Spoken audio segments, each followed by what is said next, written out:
Tom Clark's Main Event is a Boink Studios production. And now, on with the show. This is Daddy's show. Step off. Come on, won't you say it loud? Ayo, we gon' turn this out. Tom Clark's Main Event. Drop kick now and powerbomb. Ayo, bro, let's bring this on. Hey, hey, what is up? Oh, captain, my captain, show the stuff. Power slammer, suplex 2.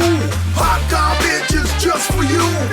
Beat breaker, cut a cold red. Figure 4, hot times ahead. Since 2014, it's on. It's a 10 count, but stand up strong. Hey kid, no DQ, strong style. Chop, this is how it do. Tom Clark's Main Event. Tom Clark's Main Event. Tom Clark's Main Event. Tom Clark's Main Event. Hey, what's up, kids? Welcome back to the program. Tom Clark here with you. We're live on a Friday. It is June 28th, 2024. You know what that means. July 4th is just around the corner. Will Smith's about to blow up some aliens. It's going to be a grand old time. What was the president's name? I just did that on the 6M. I can't remember. Anyway, he's going to make the speech. He's going to fire up the troops. It's going to be awesome. We'll be there. We'll be ready. Most of you are thinking, isn't this pro wrestling? What's this clown doing? Look, don't call names. Have fun. That's what we're here to do today, kids. Thanks again for tuning in, folks. If you are just watching us here for the first time, I'm Tom. What's up? This is the Main Event. Been going strong since 2014. 10 years, baby. You believe that? Oh, man, still kicking. I look good, don't I? I'm going to tell you something, man. I'm in my prime. Don't be hating. Don't be doubting me, man. I'm just getting fired up. Are you kidding me? There's a whole lot of places you could be right now, but you've chosen to come and hang out with me today, and I appreciate that. Welcome again to the show. We're going to get to your comments here in very short order. We got a big show today. We're going to review AEW Forbidden Door. If you like talk about some AEW New Japan, you're in the right place, buddy, because you're about to get some hardcore. Smash the like button while you're here, kids. You know I don't ask a whole lot of you, okay? I don't even ask for Christmas cards, man. Not even a tin of cookies for the holiday, okay? But if you will, smash the like button. It means loads to me. It'll make my guests happy. It'll just set us off on the right path. You like this shirt? Let me tell you something I've discovered about the red Spider-Man shirt. I had this thing years ago, right? And the freaking spider is crooked. This one's crooked too. Don't ask me what happened. I really have no freaking clue. I think it's the way the things are made. How do these t-shirt manufacturers not know that the spider is effing crooked? Are you kidding me? But I promise you it is. And you can't really tell because I've straightened myself up. I try to look good. I got the green screen behind me here at the office finally. So you notice I don't have all the weird glitching in and out of the headphones, but I do have that. So as you can see, the lighting, she continues to be somewhat of a chore. But we will get it figured out, I promise you. And before we start saying hello, we're going to bring our guests on. First, you know this gentleman from the Wrestling Geeks Alliance podcast, Mr. Chris Ray Patton is back to the show. Chris, welcome back, my friend. How are you? And I got you muted. Let's start that again. Chris, how are you, my friend? I'm doing great, Tom. Man, when you talk about shirts and misprints, I had this Deftones shirt that was supposed to say original style in high school, and I wore it forever, and someone pointed out that it said original style. What? So it actually was missing a letter. Oh, Lord. That's my fun misprint t-shirt story. That's great. Is that one of those that would be worth some money if it was brand new out the box? Maybe. I don't know. It's still in my drawer. Maybe I should investigate on eBay for hot topic Deftones misprints from, let's say, circa 2005. Or Facebook Marketplace if you're that's the next to the flea market, in my opinion. I mean, look, whatever works, man. I guess whatever works. Let's bring our second guest on here today. If you're a pro wrestling fan here in the Carolinas, you know Mr. Brino Royce. Brino, it's been a hot minute since we've had you on the show, dude. Man, too long. I know, right? And I'm gonna tell you, I don't get to catch the show right at 4 all the time, so I ain't never heard the intro just until just now. Good, right? And that sample, the same one they used in Rebirth of Slick, that's hot. Isn't it? Hot. Yeah, I've got the guys. He goes by Mr. Math or Dogman Ruckus, and he does good work, man. And basically, I threw a whole bunch of keywords and phrases at him that I used during the show and pro wrestling terms. And the first version he gave me was nothing wrong with it, but it just didn't have enough pep for me. So I'm like, I gave it back to him, and man, that second version was hot. And I'm like, I don't care if anybody else doesn't like it. I like it. That's all that matters. So I think it's pretty cool. But hey, Yes, man, welcome sir. back to the show. Thanks again for coming on, dude. How you doing? All right? Thank you. Look, it's been tough. We are I'm right now working on pretty much just polishing my game as much as I can. There you go. Got a lot of like promising opportunities coming up. Awesome. So I'm just trying to be and look TV ready right now. It's a lot of hard work going on. No, I understand. Yeah. And look, kids, if anybody out there is watching today, if you will, please follow Mr. Royce on all the socials, and we'll give these gentlemen a chance at the end of the show to plug everywhere they are. And I'm always a big supporter of local independent pro wrestling. I know Chris has attended his fair share of shows, I'm sure. And, as we've always said, we had JD Drake as part of the company I was with for a long time. It's actually where he got his break. And at the curtain call of the show, he would get on the mic and say, everybody you're seeing on TV right now, at one point or another, more than likely has come through a small building like this. So, the guys you're watching tonight, you may see them in a year or two on TV. So it's important to support the talent, man. So Absolutely. I'm a big believer in that. Well, kids, let's say some hellos. And kids, by the way, Chris and Brino, here are the kids. And we're going to start off with Air Jackson's in the house. Good to see you, my friend. Ray all day. There we go. See that? Ray, you tell them where you got that all day name. Okay. You got it right here, baby. Because I name people. It's the habit. I don't know why I do. Jeff, Peter, what's up, my friend? Good to see you. Sugar Shane Odom. See there? Sandy in Germany doesn't get a nickname. He's just Sandy in Germany. That's what I've always called him. Guten Tag to you, my friend. Good to see everybody here. Please, kids, if you will, smash the like button. Do me another favor. Share the feed everywhere you can. That'll mean loads to me as well.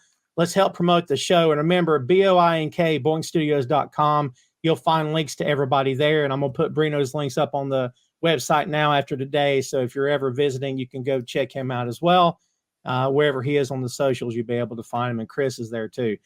So, guys, we're going to go ahead and get this thing kicked off. And you know what we're here for today. We are here for Forbidden Door. And, we don't have to spend a whole lot of time on this, but the AEW company as a whole, the ratings have not been awesome. And if you followed any kind of that information or that news coming along, people who want this company to fail couldn't be happier because people are effing weird. I don't know. But folks who want all pro wrestling to succeed, they're just trying to weather the storm. So Sunday's card is going to be big, guys. There is so much talent on this card. I mean, right out the gate, Brino, as a worker, man. I mean, what's your, before we really dive in, what's your overall thoughts on this company? I mean, we always say, well, it's another place for the boys and girls to work, which is 100% true. Yep. What's your take on this company? It's right. What's your take on this company to this point so far? It's really weird to me for people to criticize the company as hard as they do, as young as it is. So it's really weird for me. I'm like, they're like 5-6 years old. Like, who gives a damn? Like, yeah. Especially when like the other like huge company, they're just now getting in trouble for catching up for horrible stuff that they've been doing like behind the scenes. So to me, as long as things are clean behind the scenes and better behind the scenes, the product can be fixed. I'm thinking about like what kind of environment would I have to go and work in? That's a good point. Yeah. And Chris, to Brino's point, the mess that other company has had, it's debatable if it's cleaned up. I don't know. We don't have to get into it, but like, to the point of, as fans, we want AEW to be as good as it can. I mean, right out the gate today, Chris, what is it? Do you think that, are they missing? We've often said they're missing that locker room leader. Do you think they're missing an Undertaker? They're missing this guy needs to grab hold of things and run it. What do you think they're missing in that company? That's such a hard thing to say, not being in the locker room, right? Like there may be people there that are that locker room leader. I think the main thing that they've been missing is they got hit with the injury bug pretty hard with Adam Cole. That derailed the storyline. You have Kenny Omega out, which I think derailed a big storyline as well. So they've been kind of booking, I don't want to say necessarily on the fly, but taking their lumps as they go would be a better way to put it. They just got MJF back. think that will go a long way. And we'll see. As far as the ratings go, it's kind of hard to know what that means, right? Like, it was down this week without the lead-in of Big Bang Theory, and people were all over that. Like, that actually matters. I think people that like wrestling are going to stick around and watch wrestling outside of your 5-minute lead-in. But yeah, I don't know. It's the beginning of summer, right? And I would think the majority of their audience are young adults, let's say 18 to 25 in college, or like at the older age of high school. Probably just a little bit of that, going out and doing other things during the week would be my best guess, or summer jobs or whatever. And we're also on such an antiquated system with the Nielsen House ratings, like who gets chosen as a Nielsen House versus who doesn't. And I think people consume media a lot different. I mean, the only thing to really worry about is what's the TV contract look like. And if they get paid, they get paid. I think that money is, they just didn't re-up that NBA contract for TNT and TBS, right? Or I can't remember which one with Shaq and Charles that they just didn't re-up. So there's going to be more money to spread around there as they picked up some NFL and college football games. That's really what it comes down to. And that's kind of been Tony Khan's go-to. Is like the ratings are there. They're, the quarters tell us kind of what we need to know about who we need to push or what direction we need to go in. But the one constant that's been throughout AEW is they'll have like something good cooking, like with MJF, or like with Kenny Omega when he was the title collector, and or headed into Forbidden Door with Bryan Danielson last year. It seems like they'll get derailed by an injury, which has been, I think, the thing that has hurt them the worst. There's definitely some questionable booking things that you can point here and there, but you can do that in any wrestling company you watch, right? Like, that's armchair booking. That's I would have done that differently kind of stuff. But having MJF back, and you look at Will Ospreay and what he's currently doing, and clearly the most over person in that company. We'll get into the predictions later, but I think that's going to help rebound them a lot. And then when and if Kenny Omega can come back, I think that'll go a long way as well. Yeah, that's fair. Yeah, I mean, that's. I don't think, first of all, it's not as dire as some people are making it out to be. When you have a guy like, again, we've talked about like Tony Schiavone and other guys in that company that have worked for WCW and who believe firmly we're nowhere near. And look, if for anybody that doesn't believe that, go watch the last year of Nitro and come back and tell me what you think. Some of the worst, I'm telling you, I lived through it in real time. Terrible. Like, And I remember this no disrespect to Jeff Jarrett, brother, but they put the title on Jarrett that last year in Nitro. And I remember telling a friend of mine, would you want to be the captain of the sinking ship? I don't know if I'd want that belt at this point. Like, don't give it to me. Give it to somebody else, So with the Death of WCW stuff going around on Vice TV, I recently watched Before the Reset with Eric Bischoff in Russo coming back into the fold, which is the classic debut of The Wall, brother. Where the Wall is like 5 miles away standing on top of a hotel building, and Hogan is shouting at him from the center of the ring like the Wall can hear it. God. Go back and watch that debut. It's good Forgot stuff. all about that. And the whole new blood nonsense. They drop buckets of blood every week on TV. I'm like, this is getting more than, I don't know how much more of this I could take. Well, look, kids, we've got a lot to talk about here today. We got 13 matches. And so, just so as we're not here for 5 hours, we'll take one match at a time, but we'll try to plow through it as quickly as we can so we can get you out here and start enjoying your weekend, kids. So right out the gate, and look, this is in no particular order. We'll see how it all plays out. The ladies are getting some good time here on this card, guys. I think we all three can agree the ladies deserve their time. They don't get enough of it, depending on what company we're talking about at any given time. But one of the matches we'll start off with today is Chris Statlander and Momo Watanabe with Stokely Hathaway versus Willow Nightingale and Tom Nakano in a tag team match. This one, Chris, I'll start with you. This is kind of all over the place. What do you think about the Statlander Stokely thing? Is it working for you? I mean, it's just like a thrown together match. What's your thoughts on this? I mean, they're building the feud, right? So with Chris, they're going to go down the road of Chris Statlander and Willow Nightingale for a little bit longer. As we talked about on the previous pay-per-view, I wasn't the biggest fan of her immediately dropping the title in the way that she did, Willow, that is. So I actually think, if we're doing a prediction right now, I would say Chris Statlander and Momo's going to end up winning this match because it's continuing the feud of Willow and Chris. But this show is a little weird. I'm going to go ahead and preface that because it is kind of send the crowd home happy a lot of times in this show, with maybe some of the exemptions being like the IWGP Championship match or some of the New Japan Strong matches because of however they're going to want to book, right? So they, like I said, we'll get into predictions later, but sure. It's going to be interesting to see what they do with this match. I think it'll be a really good match. It is kind of thrown together, like you said, but at least it's thrown together with people that we kind of have a story between. But the Chris Statlander, Stokely as her manager after turning on Willow, it kind of did come out of nowhere, right? So, yeah, that's fair. And Brino, as we're talking about ladies wrestling here and stuff, I'm glad Stokely has found a spot he can work in. Sometimes I don't want to say he gets lost because he's a great talker, as you know. Yeah. So it's good enough spot for him to be in, but like the Statlander thing, with Willow felt weird. Like, why would you attack her after she loses? Well, shouldn't you just cost her the match? Like, yeah. It's stuff like that I don't understand. But as Chris said, this should be a good match. What's your thoughts overall on this in terms of, the ladies tag team wrestling? I mean, this match in particular, what do you have for me coming into this, you think? Well, to answer that question, like immediately, I wish there were more women teams.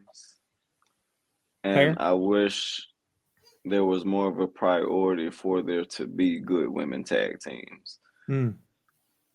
Like the Iconics, when they hit, like that was crazy. Like they were really good, and then it wasn't just like these are girls wrestling. Like they had a thing, and it was over, and it was nice. I love Chris Statlander, love Willow, and I feel like I don't really care for the match. But as long as it kind of progresses what they have going on, I'm okay with it. Yeah, I kind of the same opinion. By the way, my longtime friend / sponsor / producer of this show, Nathan Wortman, when he finds out you're an Iconics fan, it's going to make his freaking day. He's got an Iconics jacket. I'm telling you, he wore it to WrestleMania. He is obsessed with those two. Not in a creepy way. He's just a big fan. So. Oh, we love to see it. Yeah, they were great. I think their run in Impact was actually even better than the WWE run. Honestly, that was a really fun team. If you were watching that like 2 or 3 years ago, good stuff. Oh, I agree. Yeah, I really just hate seeing like good tag teams broke up, and then like I hate seeing it, and I can understand if they do something with those guys, but when they just break them up and they were really good for no reason, that hurts. Yeah. Well, they're teasing New Day, and I'm like, they've been together since like 2012 or 2011. Why even now? Like, I mean, there's a lot. I think they've got to be the longest running, continuously running faction of all time now. Yeah. I don't know if any other faction outranks them. Why break them apart? You could always do this thing where you put them separately, but say that we're still friends, we're still the New Day, but we're going to go separate. Then we'll come back for trios matches. It doesn't make any sense. To your point, Brino, if it's working, why break it? You know what I mean? Yep. I don't get that at all. With New Day, I mean, it could be more of like Kofi's ready to wind down, honestly. Oh, and then with Big E being kind of on the sidelines, as far as we know, still, right? It gives you a way to transition Xavier Woods, who is still a big part of that company, into something, which I would love. I love Lethal Consequences. Maybe he'll get a new tag partner, or maybe he'll do some sort of. I think it would be great as a heel. Him as like a chicken shit baby heel, he'd be great. Jeffrey says, is that official that Big E's not coming back? It's like not, but it don't look good. It's been a while, right? Yeah. You go back and look as a wrestler, when you see that spot where he got injured, Brino, that must have been, it's painful as a fan to watch. Like, I get mad, man. Like, and it wasn't like an accident. It was just like straight up. That's not how you throw somebody. Like, technique just wasn't good. That made me mad. There you go. And in the heat of the moment, guys are sweaty, and if you don't get your feet right, I get it. But like, there are some moves, especially feet overhead, you have to be sure that you're in the right spot, or you could kill somebody, right? Yeah, that was an Alabama slam, right? That he got hurt on. It was supposed to be an overhead belly to belly. It was, but outside the ring. When you throw anybody overhead, you want to grab as low as you can because you want their hips to be where your chest is. He grabbed him up here around his arms. There was nowhere for him to go. That's like if you want a really, really good suplex, of course you're gonna look at Angle. You'll look at one who cannot be named anymore. Really great German suplexer from Canada. Like Eddie Guerrero, people like that, when they throw them up, there's always a little bit room to where they'll catch around like that lower waist, and that's where you want to grab when you're throwing somebody overhead. I'm not trying to throw anybody under the bus, but who was it that threw him? I can't remember now. I want to say Ridge Holland. Yeah, it was Ridge Holland. I thought it was because like you said, he caught him so high. I thought he was going for an Alabama slam, but it's been a while since I saw that spot. I just know that it looks terrible. Well, all the best to Big E. And look, the main part of this, if the guy's happy and he's healthy, no matter what that looks like, if they clear him and he can come back and be healthy, great. If he can, retire officially and enjoy his life and walk around and not be in pain every day, that's awesome. So whatever works for him. So at that point, though, it is a very big positive to see like how positive he is about it. And he's not just like miserable that he can't wrestle. Like he's happy about plenty of other things. I think he's just gotten engaged maybe or something like so. He's doing well and is happy. So that's cool. Yeah. And he's been great on all the commentary spots they put him on as well, like all the pre-show stuff. So I think there's always going to be a spot for Big E. Him and CM Punk together at Mania was hilarious. Yes. Those pre-show days. So it'd be good. And the WrestleMania like weird pre-show they did before, like the pay-per-view before they did that. Yeah. He was really funny on that as well. So I mean, there's a lot you could do with Big E, whether it's as an agent or helping other people in the back or like an on-screen commentator. So I hope he comes back. He was getting a push finally, and it looks promising, and then he got hurt, which is very unfortunate. So wishes to him. And like you said, Brino, he's been so positive about it, and he didn't really bury anyone about the injury, and what a pro, because that would not be me. I would be Bret Hart. Like that's it. Oh, Bret's still talking about that Goldberg kick. And look, I'm not Bret. I don't blame him though. Yeah, and Goldberg is it. To anybody that knows him personally, they all say he's a great dude and that he's personable and a good person. And like, he's now coming out and saying things like, I've apologized 1,000 times. I can't apologize anymore. I can't rewind the clock. And I'm like, it feels like he owned up to it. But at the same time, if you're Bret, I don't know. It's weird. Yeah, so I used to pay the bills with wrestling, and now I can't anymore. So he also is one of those people that apologize and then goes on this documentary and says, I told him to watch the kick. Like where? Yeah. Watch the kick. Where's the kick coming from? What's that mean? What kind of kick? Like, what are we doing here?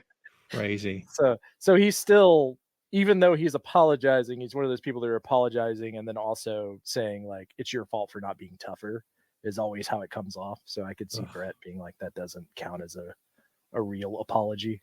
This is the man that did eventually forgive Shawn Michaels. So I'm assuming there's still more to go with the Goldberg thing. I don't think it's going to happen. Yeah, it's not looking good. It's been a while. It's not looking good. Yeah, it's not looking good. So I got us off track. That's on me. But So I'm going to put all the ladies' matches here together, and we can kind of knock them out at the same time here. Mariah May versus Saraya. This is Women's Owen Hart Cup Tournament first round match. We've got Thomas Tony Storm versus Mina Shirakawa for the AEW Women's World Championship. Mercedes Moné defending against Stephanie Vacour. This is a winner take all for TBS title and NJPW Strong Women's title. Of these ladies' matches, Brino, I'll start with you this time. First off, I think Mercedes is walking away with both belts. I don't think Tony's losing. Me neither. I hope not. I hope not. I love her. She's so good. And I don't know about, I think the Mariah Saraya thing could go either way. And I'm not going to say it doesn't matter because I don't like these ladies, because I do. But in the grand scheme of things, how much will it matter? I don't know. What's your most anticipated of these three if you have one? Monet for sure. Mm-hmm. Man, I hope I don't get canceled, but I hate Saraya. Like, do not care for her. Do not care for her at all. We won't cancel you, brother. Like, so they ruined it for her with WWE when they gave Women's Revolution, great, whatever. I think they give her the credit that should have went to AJ Lee. That's fair. I can't argue that. She was the one talking. Can I say ass? Is ass okay? Well, I mean, I'll let it go this time. Okay, like talking her ass off, wrestling her ass off. Like, she was what they were saying Saraya was, and that like I just can't ever like. Being over is one thing, but for me, like somebody in the locker room, I don't care if you're over if I know for sure that you're not that. AJ Lee was that, and she should have got the credit for that. And Saraya has always been really boring to me. That's fair. I remember AJ being in the ring and burning the Bellas as they were on the ramp in that promo that night. She cooked everybody. She did, yeah. I vividly remember that promo, and I'm like, Saraya was a baby when they put her over as Paige. She was like 19 or something. She was very young. Mm-hmm. But like, look, I'm not trying to throw shade at her. In my opinion, it has always felt as though, man, this is going to sound a certain kind of way. Sometimes it feels as though she believes she's this when everybody else kind of believes her to be this. Do you know what I'm saying? Like, and it's okay to. She was like the female Roman when they were trying, like when it was clear from the company that this is our girl. Well, that's fair, yeah. And we didn't like. That's not how we saw her. Yeah. I like her, but I see your point, and I've always kind of felt like. And again, look, you're a wrestler. If you don't have a level of being boastful and being confident, what are you doing? So like. Yeah, it's fine that she has it. I'm not saying she shouldn't have it, but like, I don't know. It's interesting to me, like they put the title on her last year in England, but then like she didn't hold it that long, and then it's like, well, did you give it to her because she's British? Is that what we did that for? Like, we shouldn't be doing that. Like, you should give it to her because the storyline made sense to give it to her. But Chris, what do you think about these matches we're talking about here? Do you have one you're looking forward to? What do you think about the whole Saraya thing? So the celebration of Saraya, I think, goes more to the fact that she returned to WWE, right? Whereas AJ Lee has not returned to wrestling at all, and you still had all the heat with Punk up until recently. So maybe now is the time AJ Lee will get more recognized in her role, and that also ties into Rock's production company having his hands all over that Page film as well. So we'll see. I would assume with Punk being back that AJ Lee will start getting more credit in WWE, but I could be wrong on that. As far as Saraya in 2024, after all of her injuries, having this match as just a hometown crowd person, I could care less if I'm being completely honest. Yeah. But I don't really have an affinity for Paige like that. So I guess that's more on me. Toni Storm, I originally, when she first started this gimmick, Tom, I hated it because it was more like a kind of the craziness of Marilyn Monroe, like kind of what you would expect for the end of Marilyn Monroe's career, was more of where the character went, and then she dialed it into something else, which I've really, really enjoyed since then. I think we talked about that on the last show. Mhm. I don't think it's the time to take the title off of her. Mm. Continue to run with it, and they're building the Mina and that kind of the breakup of that group in general due to jealousy, which I think is fun. And it's a good way that you can kind of I think you can get Tony Storm over as an actual babyface, which they've kind of been in a weird spot with for a while. What was the last match, for instance? I'm slipping on the name from the last pay-per-view. That she defended her title, and the opponent she went against came back from Serena Deeb. Serena Deebs, yes. Mm-hmm. So that's such a babyface promo. She's out there pouring her heart out about all the health issues that she's overcome to come back, and she's and the crowd is just turned completely against it because Tony Storm is one of the most over people on that roster. But they are still kind of booking her as a heel, which is weird. And this might be the way to get them out of that hole a little bit by this group turning on her. Mm. So I think AEW would depending on what their goals are. I feel like they need more characters because when you get when you don't have enough characters, and then one of your coolest characters just happens to be a heel, just like you were saying, it puts them in that weird spot, and it's not their fault because they are doing their job very well. But it's Mm-hmm. if there are no babyface alternatives to that appeal, then that forces your heel to have to kind of work weird. It's uncomfortable for sure. Yeah, I mean, and to your point, look, if any WWE fans are out there going, yeah, you better believe that's why they're, because characters. Look, Dusty Rhodes was a character. Nikita Koloff was a character. There was a reason NWA was so much fun to watch because they had straight wrestling, but they also had characters you could fall in love with. Matt MTA, even though the word character may not. Look at him. He just, you know what I mean? He exuded confidence and swagger and personality, and he was a character. I mean, you don't have to be dialed up to 11 all the time like The Rock. I mean, you could be somewhere in between, but part of the criticism this company's gotten over the past couple of years, guys, is that it's just straight up great wrestling matches, but no one that they're really getting behind. And maybe Orange is the best example of somebody that they have that's homegrown and a really fun character. But are they doing enough with him? There was Darby, and then I don't know. And to Brino's point, you have to have characters. You have to. Larger than life is an important thing in this business. It can't just be, no disrespect to Dean Malenko, because I love Dean Malenko, but if you had 10 matches of Dean Malenko versus Dean Malenko, amazing matches, but what would we do? What we accomplish? So you have to have that character part of this, man. It's a balance, isn't it? Being able to find that. Absolutely. And that's pretty much been my hardest, I guess the biggest revelation I've had. And I got a whole bunch better after I realized it, that I was very mat-based, technical-based, for a very, very, very long time. And there wasn't much character into it. And then it took me, far too many matches to realize, hey, they don't give a damn if my double leg takedown is clean or not. It's not about that, But I've been able to work with a lot of vets and a lot of just, genuinely just excellent people at the business, and they've been kind of turning me around, and I find a balance between okay, now I'm gonna do some Bryan Danielson, some Zack Sabre Jr. stuff. Now I'm gonna go over here and be Muhammad Ali for a second. You gotta have both.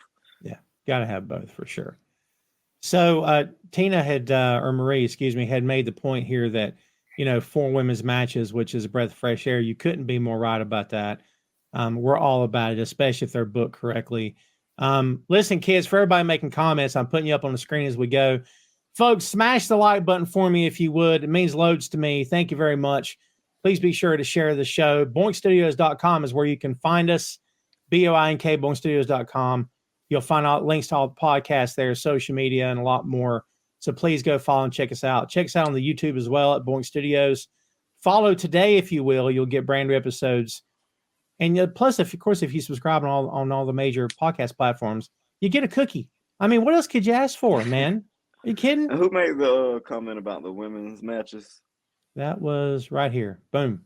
Okay, yeah, I agree a whole bunch with that. And that's why I was saying earlier that I wish there was more priority into not only giving them the time, but how are we presenting that time? Is this a team that's been working up to this? Is this like, because I feel like one of the most criminally underrated women ever are like Naomi from WWE, from Impact. She's athletic. She can do a bunch of stuff, but you can't name me one feud she's had that just captivated you. And that's not her fault. No. Like, what's her character? Like, what's the deal? Where does she come from? What does she want? What's going on with her? And like, what do we know about her past that she's super athletic? Yeah. I mean, the test of a good TV show or good movie. Well, I say TV show maybe first. What's this about? Like, for me, that's the test. What is this about? If I can't answer that question after the first episode, then I don't know what I'm watching. Like, I need to know right. I need to know what this is about. So if you tell me this is going to be a great feud, all right, let me watch. What's it about? Well, he doesn't like him. I need more than that. You got to give me something a little bit more than that. Well, he believes he's better, and he came back from injury, and this guy was not. Now you're giving me something. Now you're layering on a little bit more, like the Osprey and MJF thing. This thing is going to keep getting layered, like, and don't have them touch right now. You know what I mean? Let this thing stew for a good long time. It's an example of it. But yeah, I'm looking forward to the ladies' matches on the card for sure. Let's start talking about some of the guys here. And we use the word throwaway matches. Look, it's New Japan and it's AEW. They're trying to get as many people on the card as possible. It's 13 matches, kids. And I'm okay with that. I've heard people having, heartburn over, hey, how come the Blackpool Combat Club worked, LIJ on Dynamite? I'm like, because he's working Naito for the title. What do you mean? Why, like, I'm not dumb. I know why they worked LIJ. What are we talking about? Stuff like that makes me nuts. But we've got LIJ. This is Yota Tsuji, Teton, and Hiromu Takahashi versus the Lucha Bros. Chris, this match is going to be freaking insane. Like 100 miles an hour. I think it's going to be really fun. What do you think about this one? That's going to be an incredible match. I'm assuming Lucha Brothers go over on that one, but I would assume. Golly, that's going to be a crazy match. You're going to see Phoenix is going to be all over the place. You can almost guarantee that. But I'm looking forward to it. That's one that I definitely have highlighted for potential match stealer of the night, because I think it being 3v3, a lot of people might sleep on it. That is one thing I will say about the Forbidden Door show, is it leans more into the New Japan format of matches. So you're going to see lots of multi-man matches. So if you're not into that, this might not necessarily be your type of pay-per-view. But it's cool to see LIJ with Naito kind of in a high spot on this show. We've been talking about this, we've had 2 Forbidden Doors so far, right? Has it been 2? This is the first time, right? This is his first foray. Yeah. And it's for the IWGP Championship. So it's just cool to see them. To give a little bit of credit to the people you were talking about, they haven't done a great job of presenting what LIJ is. On Dynamite. So as an average American viewer that hasn't really, and those do exist, like in the AEW mythos, it's like, well, no, that we know everybody, but that's not necessarily the case, especially with LIJ having so many member changes, and also there's various versions of LIJ, whether you're in Mexico or not, so that kind of changes a bit. So a little bit of kind of explaining that a little better might have cured some of what you were talking about, Tom. And Brino, to the point of this match, I don't know how familiar you are with the New Japan guys, or if you follow them all that much. Yota Tsuji is a world champion waiting to happen. I freaking love this guy. He's so good. I agree. That smile, like, what's his gimmick? It's a smile. And you're like, okay. But then you see him do it, and you're like, all right, this could be deeply unsettling like a horror movie, or it could just be a good dude, but I don't know which one, right? I can't put him over enough. This match is going to be lights out great. Marie just said it best. This is a special attraction pay-per-view. It's a good way to put it. You know, bang, bang matches everywhere.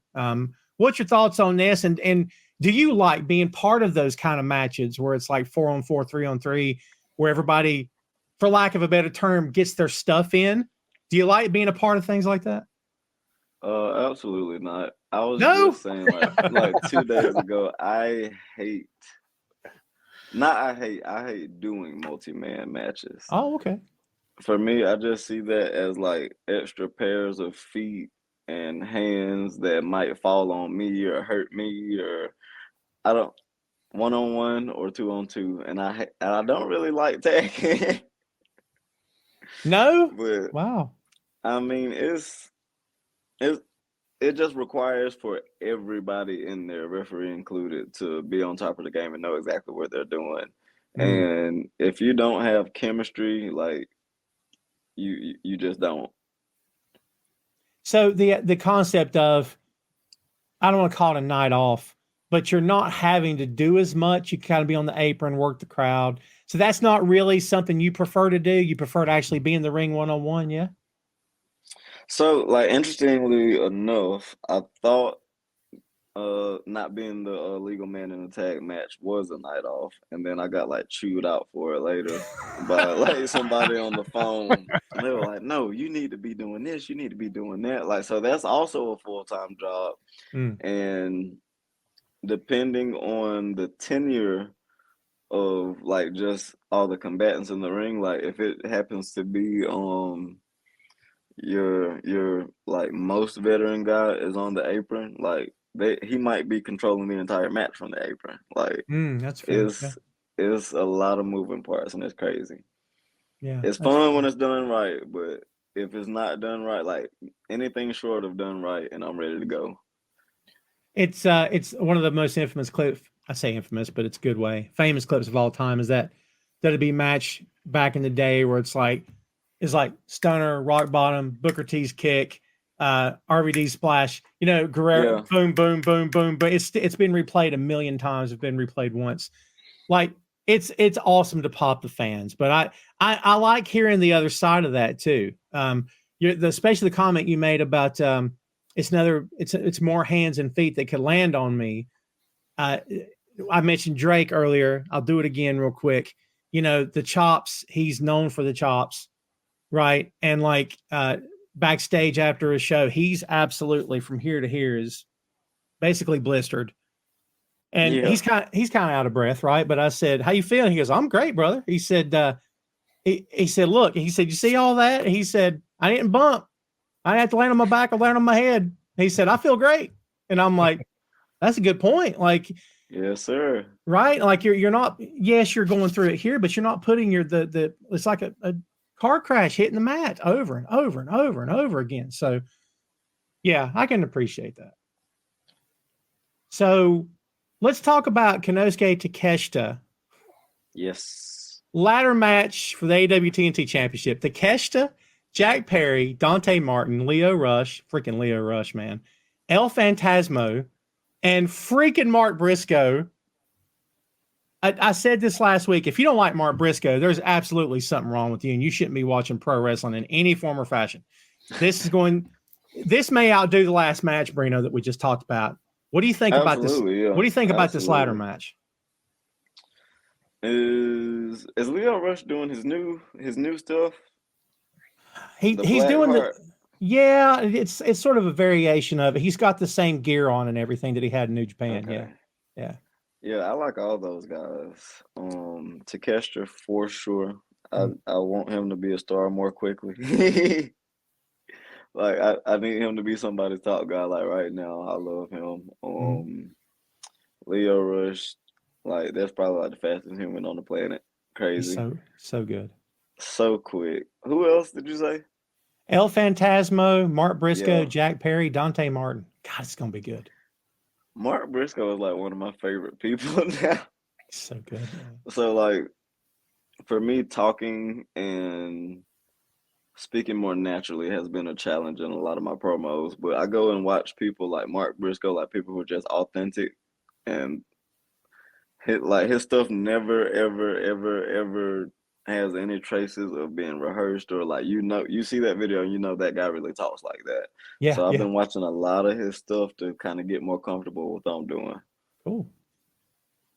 Yeah, it's gonna be Yeah, good. but El that match Phantasmo, for I sure. like as well. I got Takeshita to win. That's my guy. I'm sorry. I think it'd be between him and Perry. Chris, Yeah. the temptation to put this on Perry, Chris, for the sake of the elite is going to be big. You think they're going to go that route? Unfortunately, I do think they might go that route. But yeah, this should be yeah, because it's one of those things where they're going to try to stack the titles, and then obviously they're building up to what blood and guts, I guess, would be the thing. Where you're going to have the tag titles stacked, and then Okada having a title, and that's where I think they're going with it. If I had to take a guess, I am much like Brino. I would prefer Takeshita to get the win here. I think that he's shown that he can put on great matches, and he has continuously had a bunch of losses, kind of to get other people over at the moment. Where it'd be great with him have a good run with the TNT Championship for a while. I think helpful, but I don't think they're going to go that route. I really do think they might go that Jack Perry route. Mark Briscoe is the one who actually deserves it, though, with these promos he's had for the past 2 or 3 weeks with him and Kyle O'Reilly and Orange Cassidy. Those have been great. Mark Briscoe is always incredible, but yeah, it's going to be interesting. It's going to be there. There is a lot of very fast people in this match with Phantasmo, Dante, I think and Leo. like the hardest part is going to be trying to figure out like where to look. Yeah, sorry, I was just reading some dumb comment. This person will be getting kicked out of this chat real quick. So yeah, it's coming like in 90 seconds. So I wish I could see it. I ain't putting up nonsense on my show. He can do that on somebody else's show. Sorry, pal.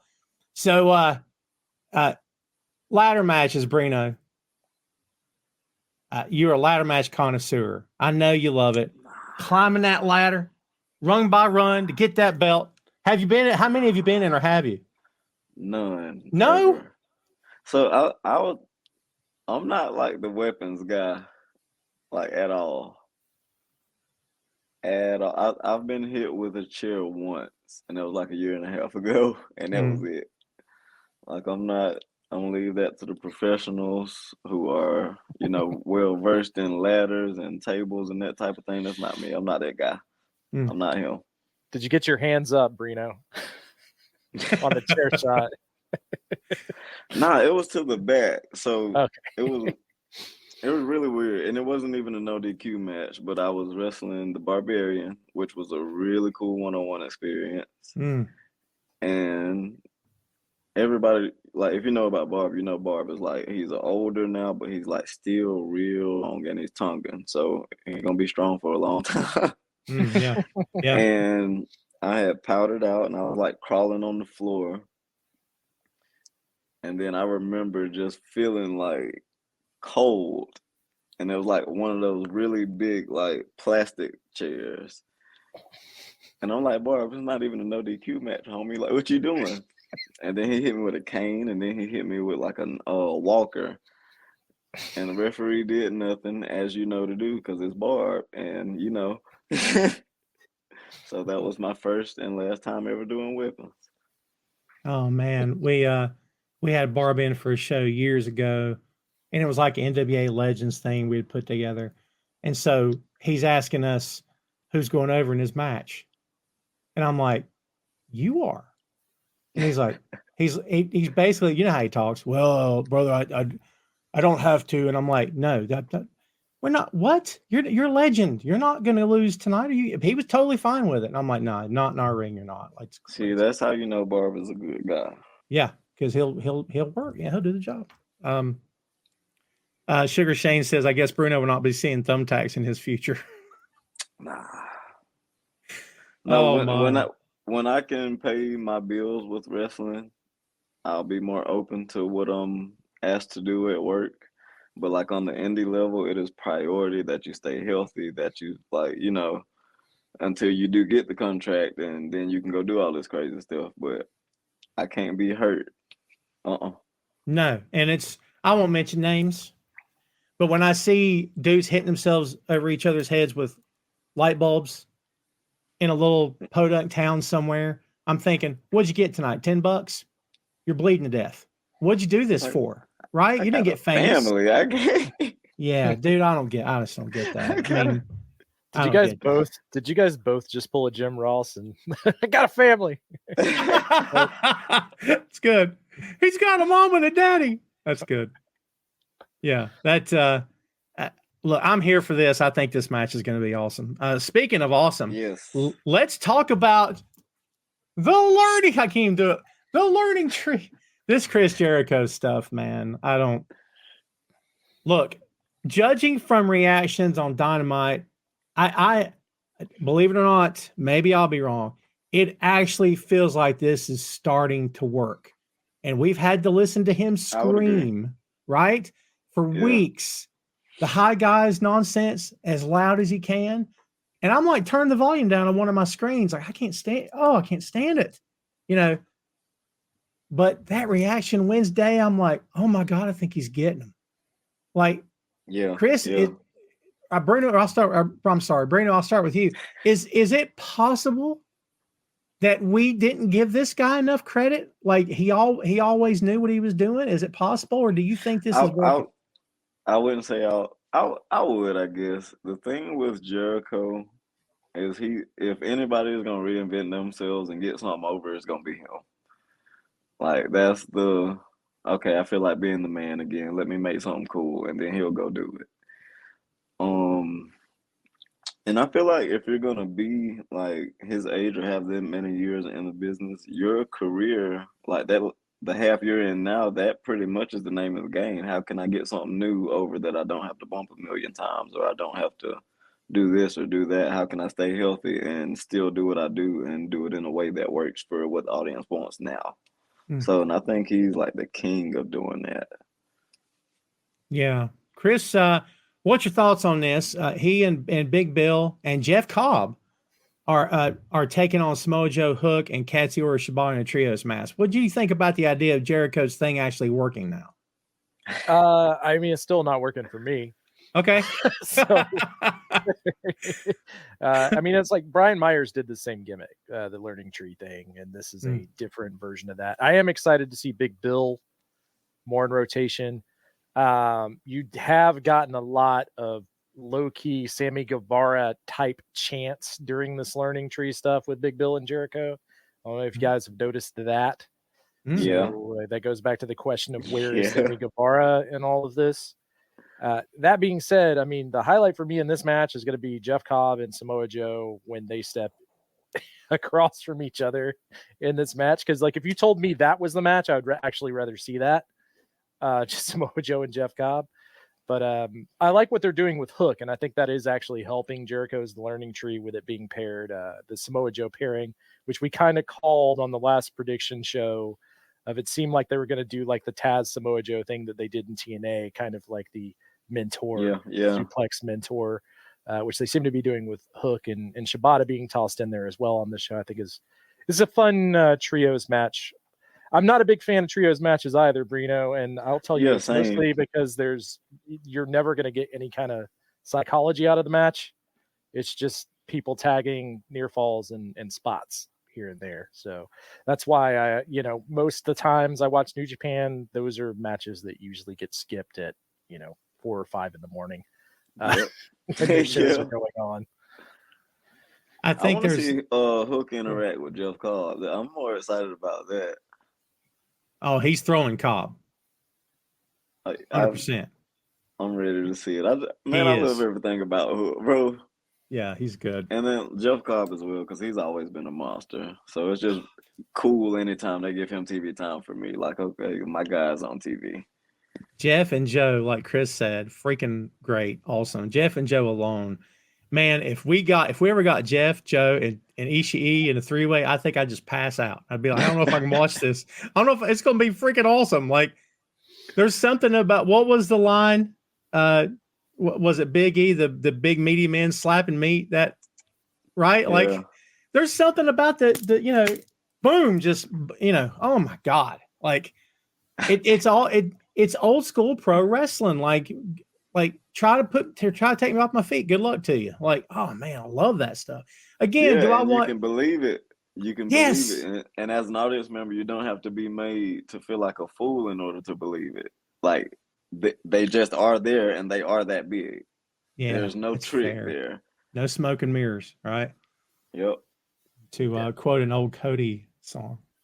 So the creation, the suspension of disbelief is one of the most important things in wrestling. And when you have like the Joes and Jeff Cobbs of the world, they're absolutely phenomenal at that kind of thing.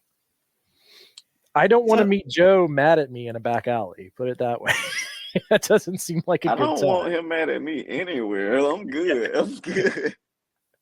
And that's a big that's a big deal, really. And that's what I'm discussing a whole bunch with my mentors. They're always like giving me something to work on. And it's always when they see me in the ring, when they see a promo, when they see me or hear me do anything, do I look and sound like a guy that they would be scared to mess with? That's the whole point of what we're trying to do here. Yeah, when they see you walking in the arena, are you legitimately a star and a threat, or are you just this guy takes on? Yep. Yeah, puts on and takes off his gimmick like he's putting on and taking off a shirt, right? Yep. Yeah. So to address Marie's issues just now, not issues, but questions about this match, Suzuki did challenge Jericho one-on-one, but what I have in front of me suggests that this is still, this is still a trios match. Let's see what the official site says. I got nothing from the officials. The official site's not even listing it, which is interesting to me. Not sure what's going on there. So maybe something has changed. They've not officially updated it yet, which would be odd. You have Capital Collision for New Japan, which might be kind of an influx of AEW stars. So maybe you're getting that match there for New Japan.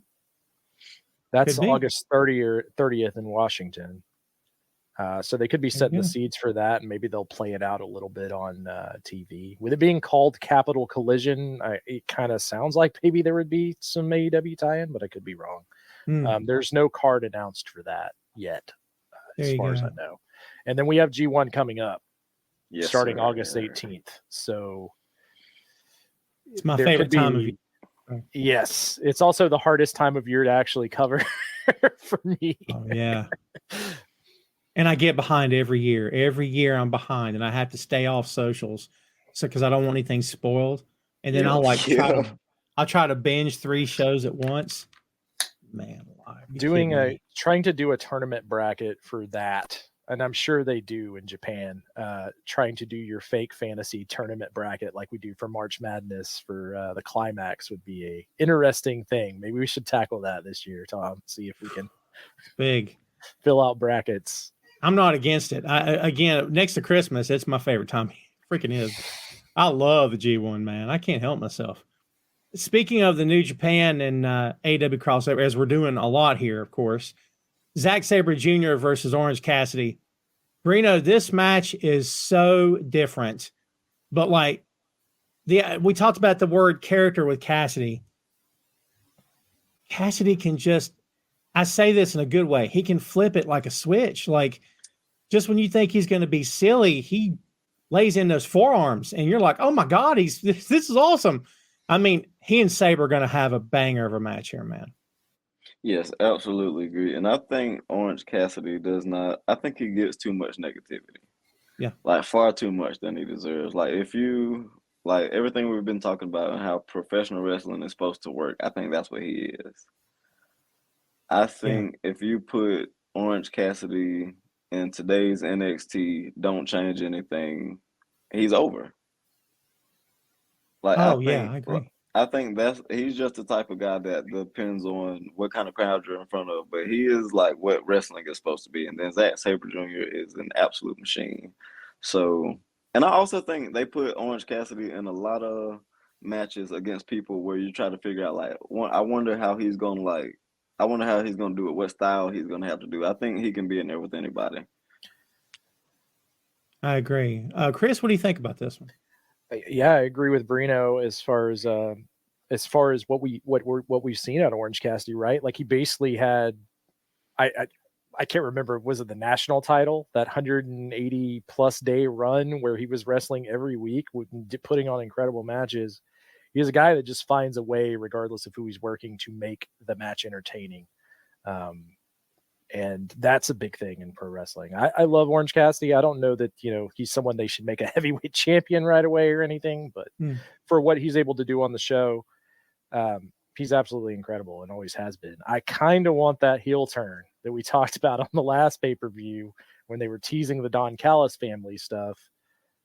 It'd be interesting to see what a dark Orange Cassidy would look like. So maybe we'll get that in the future. But as far as prediction goes for this match, I think this might be a win for New Japan. So Zack Sabre Jr. gets the win here because it's not going to hurt Orange Cassidy either way. And they've faced off before. We've seen this match before, right? We have. Yeah. Pretty sure. Yeah. Yeah, they got history. So I just saw one of the comments. Maria, I appreciate your comment very much. She said Zack Sabre should win. Orange doesn't need to win this match. Tony Khan protects him too much. Do we have thoughts on that? Do we think that, I guess she means that he is protected in terms of wins and losses. Do we feel that way about him? I gotta agree with her, but I'm not gonna necessarily say that's a bad thing. I feel don't like either. Yeah. as a boss, whoever your most consistent guy is, your most dependable guy is, that is the guy you want to protect. That is the guy you want to make mean something, So, and they have a lot of stars go in and out or get hurt or leave controversially. But if he's going to be the one that's there and he's always doing what we need him to do, and I mean, that's the guy you reward. And Chris, don't you protect your core group of top guys to a certain extent? Yeah, 100%. I mean, I would almost look at this like in 80s, 90s, the way they treat Orange Cassidy like an IC champion, right? Mm-hmm. Where he is the guy they can consistently have for a second main event, regardless of whatever else happens. Because he's just very consistent. He's going to put on a good match. He is over with the crowd still. Yeah, I mean, you got to protect him to some extent, but at the same time, like he dropped the title to Moxley, right? Kind of out of nowhere. It's not like he's allergic to taking losses here and there. It's just it's coming off that kind of comment's coming off of that long title run, right? Which I thought was an absolute, probably the best title run that AEW has had. Mm-hmm. If you look at like any of their titles, as far as like run, quality of matches, the people involved in the matches, where those feuds went, he probably has had the best title run in AEW history so far. Hard to argue that. You're right. I think, yeah. Hard to argue that. So it kind of makes it very hard to say like they're protecting him when you on the other hand you get like, yeah, but he's had the best title run. That's the double-edged sword of that, right? What would be your second best title run there? I hope you say the one I'm thinking you should say. I mean, I think Kenny Omega's run, right? Oh, okay. Next, what else you got? Don't hate it. Don't hate it. I'm trying to think. I mean, Moxley's first run. I was going to say Moxley. I'm thinking Jade with the TNT title. Like her as an entire product was like just super believable, and I can't be mad at it. It's like, yeah, okay, Jade's doing it, and the only reason I say her is because most of all the other guys I've seen them be champion like elsewhere, but that was my first time seeing Jade and being introduced to Jade. So as somebody new, a title run like in like today's time, I think that was like really well done. I think it was really well done because we'd seen it so many other times of people trying to recreate the Goldberg-esque thing with like a Ryback or with Crimson and TNA. And I mean, there's several examples, right? And that one actually felt organic and real. And it was a really good title run. the ending is just kind of sour because Yeah. of the way it all went down, and now she's on another product. Mhm. So but that shouldn't disqualify the title run. Yeah, it's a great title run, even though a lot of those matches were, 2-3 minutes. Yeah. But that doesn't matter. I mean, Goldberg had a great undefeated streak run too, with 2-3 minute matches. So I used to I was like I said, I was like the mat guy, the workhorse guy, and I used to think every match had to be 15 minutes. But when I started like using more psychology and just get more experience, and it's like I'm tired. I don't want to be in here 15 minutes. If I can finish this before that, I'm going to. I want to go home. I want to get in the shower. Like that's what I'm thinking. Like so now I've come to start appreciating shorter matches as long as it's believable. So yeah, I agree with that. If you guys, and I'm sure you both have, if you've ever seen George South work a match, if he's got a 10-minute match, he'll spend 5 minutes talking to the fans and jawing. And he'd tell us backstage, like, if you give me 10 minutes, I'm only going to work 5. But I'm going to spend the first 5 working that crowd to where they want to kill me. He's like, because, I'm older. I'm not going to put my body through that. And I'm like, the other guys are sitting there watching him get all this heat. And I'm like, God, this is awesome. Like, we had a lady one night get up on the ring apron, physically up, and we had to pull her down. I'm at the commentary table going, I'm yelling for someone to go get her down. She's not a plant. She was into it. And they're physically pulling. Dude, and we're like, you can stay, but you can't be doing that again. Sit down, But of course, the moment we're trying, she's finally calming down. George is in the ring and yells at her, "You got in trouble!" And there she came again. So we had to once again pull her back down. But like, work smarter, not harder, Brino. Right? Isn't that what it's all about? Absolutely. And I just got to work George for the first time 2 weeks ago, and it was in a tag match. And I watched him do the same thing you just talked about. And like every time I get to be around guys like that, I'm like, I'm doing too much stuff in here. Yeah. I'm doing something. How many mental notes did you come away with and you're remembering later on? Look, after having seen every time it? I was the non-legal man, I was basically just like, okay. Yeah, he's just so smart. He's, when you made a career working Rick and Dusty and the Road Warriors every week and Rick Steamboat, you're going to eventually get really good at what you're doing. And plus, he was one of the guys they wanted to work, him and Mike Johnson Absolutely. and somebody else, right? They're like, I want to work George because he made them look great. They were already great, but you know what I mean? Like George is the man. And a lot of people, like, I would say my age, when you got a guy that much older, he kind of seems like the crazy old man and you don't take him as seriously as you should. But if you like just get past not liking the way he's saying something or like like just getting past the semantics of it and you listen to what he's saying, it will work. It will work. Like it's going to work because George said so. God, he we'll be here another hour, so I'll make it quick. I got a bunch of George stories. He told us about the first time he worked the Hardys, and Matt Hardy puts him on the mat, and he tells George, he said, just stay here. And George said he laid there and goes, "Where are you going, brother?" Like he's yelling because he didn't know where he went. Matt's going up to the top to do some crazy dive. And you know what I mean? I'm like, oh my God, it's freaking awesome. So yeah. Yeah, that's George. I'm here for that. Like we'll be beating the hell out of you and also having a full-blown conversation with you at the same time. That's George. Yeah, oh yeah. Yeah, that's our crowd could hear him. You could hear him. It's And if the spot didn't work, he'd make you run it again. His son, I don't know if his son's still working. If his son do it again, I'm telling you, in front of everybody. Like this is how you learn, Talk about peeling back the curtain, kids. But it's been peeled back for years.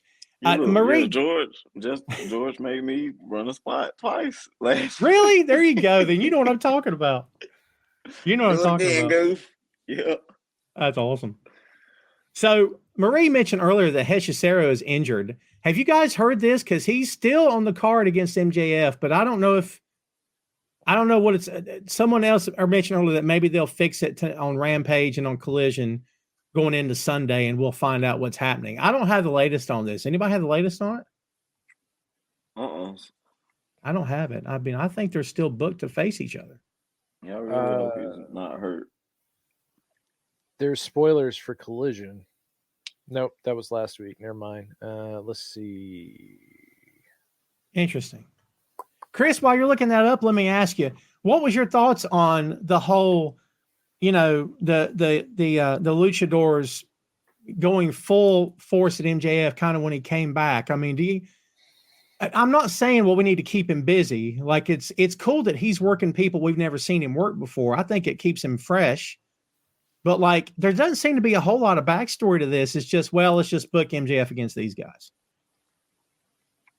Well, I mean, the story's been all based around Will Ospreay, right? The person I actually feel bad for here is our heavyweight champion, Swerve.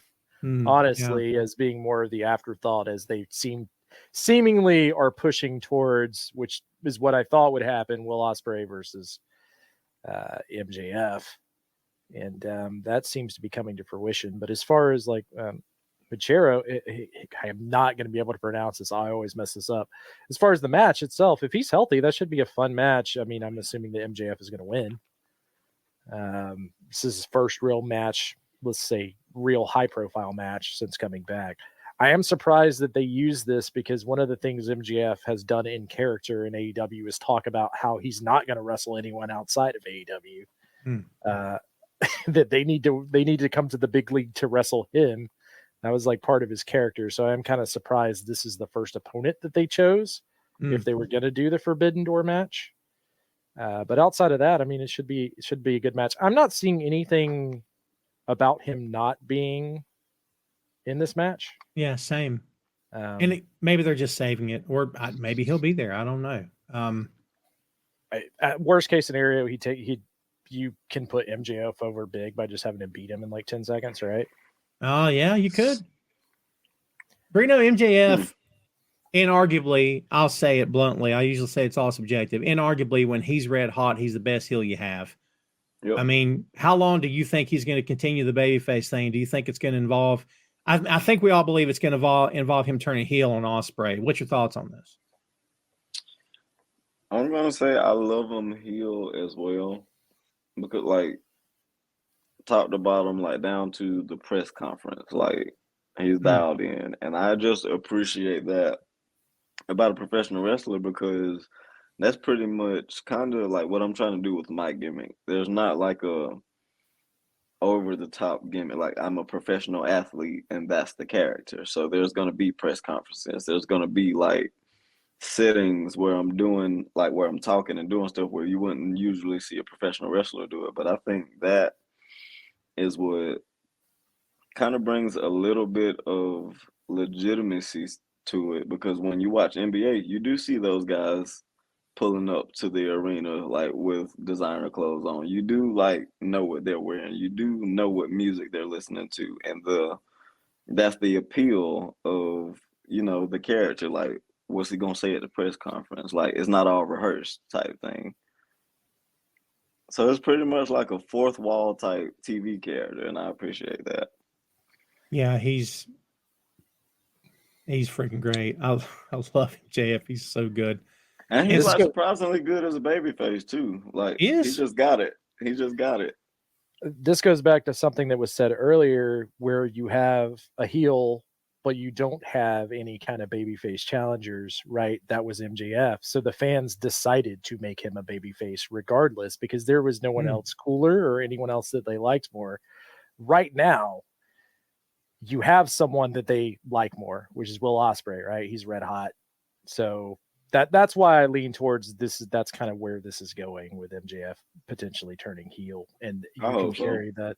You can carry that storyline for a while with him and Will Ospreay. It's just unfortunate it's coming at the expense of Swerve's title run, because I think Swerve could have had a really great title run. I would have ran that Joe match back, honestly, if it was my product, and made that more high profile. And not necessarily put that belt immediately on Will Ospreay. They have too many belts in this company in general, which is a whole different conversation. But this is where we're at. So I think that's the road that they're headed down. And, I think I agree with everything you said. in terms of the Swerve stuff, like I was talking to Phil Lindsay, we did the 6M the other night. We're talking off mic about the Swerve stuff. He made an excellent point that, talk about how different companies work. When Kofi won the WWE title, after he lost it the way he lost it, you kind of feel like, well, they're not going to give it back to him again. When Big E lost the way he lost, yeah, that's probably it. But like when Swerve loses this belt, I don't think I'll feel like, well, he's not getting it back again. I just don't feel that way. And look, people can take that and make from it whatever they want to. I don't care. But it just doesn't feel like, well, we've got a few chosen and that's it. Like there was no guarantee Swerve was going to be able that anyone would care. Like he was always good on the indie circuit. There's no guarantee he'd get over on TV, and he freaking did. Like, twice. I mean, yeah, I love that guy. I mean, we'll get there. You have a protection out for Swerve too, which is Hangman can show back up, right? Yeah. Because the story was Hangman was never going to let him win the title to begin with. And they bypassed that a little bit. So I don't know what's going on with Hangman. We haven't really heard much. As far as I know, he's healthy. He had some family stuff going on, or that was the report, right? Maybe get a show up tonight, cost Swerve the belt, and then that starts that feud, so you can move on to MJF and Will Ospreay, which it's whatever. Like I said, I think that there's other ways that you could have handled Swerve's title run. It should have been a lot bigger of a moment. I think even coming out of that pay-per-view where he won the title, it should have been a bigger moment in general. But we're past that. We are where we are. Will is the most over person in the company. MJF's coming back as one of the most over people in the company, and make sure it makes sense to go with your two big stars headed in to your next pay-per-view after Forbidden Door. So that's like I said, it's kind of where I'm leaning. I could be completely wrong. Who knows? Maybe Swerve will just win clean. That'd be awesome. But yeah, it's all signs seem to be pointing to the direction of Will versus MJF to have like the big pay-per-view match, which I think they actually do need if they are worried about ratings, having that feud with a heel MJF. It'll be interesting. It'll be interesting to see how Will Ospreay attacks that as well from a promo standpoint, because we're getting fun, I love you, brav promos. Yeah. And MJF is going to be more Roddy Piper in CM Punk in the way he attacks this guy versus the people Will Ospreay has had promo battles against so far, at least in AEW. Hey, look, we're already there. We're not going in order. Strickland and Ospreay. This is, in my opinion, Strickland's not losing Sunday. I don't. And look, I get it. I'm the guy that's always preaching about don't throw cold water on the dude that's white hot. It's a dumb thing to do. I don't care what anybody says. I'm glad things worked out for Cody this year. Things could just have easily as worked out last year and still been just as big. I'm sorry. It's how I feel. It's weird making him wait another calendar year. I'm glad they finally pulled the trigger. It's a good move. But, why would you throw water on Will Ospreay, who is absolutely white hot? But, Brino, there's a way they can do that in this match and not kill this guy. I just don't want to see Swerve lose right now, right? Absolutely. And I think Cody is the type of guy to see, I don't know if you noticed about Cody, but I know he's always expressed a desire to get into politics at some point. That's why every show Cody is out there in the 3-piece suit. He's signing every autograph. He's kissing every baby. Like, he's practicing to be Governor Rhodes right now, and I'm sure that he wouldn't mind taking that setback first to cash in a bigger favor way later. Just off the platform of, hey, I'm Cody, I've always done what you guys asked me to do. I did this, I did that. I'm out here doing this. I'm signing autographs. I'm doing radio. I'm doing TV. Throw me a bone. And I think that's the type of guy he is. I got thoughts on Cody as a politician because I'm afraid to say I think I know perhaps what side he'd be on. So don't know if I want to see it. I'll leave it at that.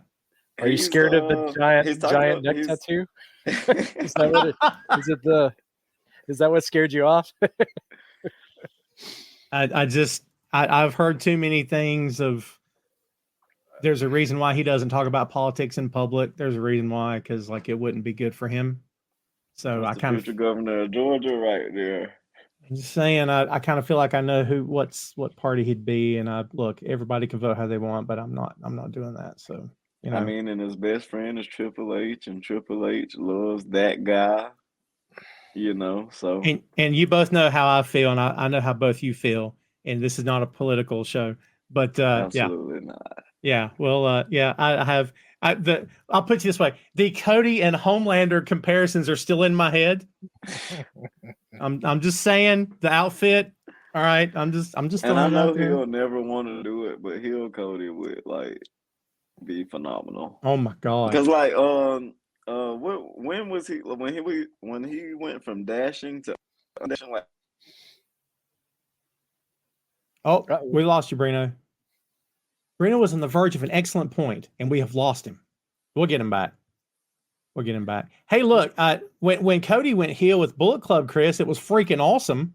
Like the whole cigar nonsense and whatever, he was great. Cody, I could definitely see turning heel in the future just because you're gonna have Roman back red hot as a babyface.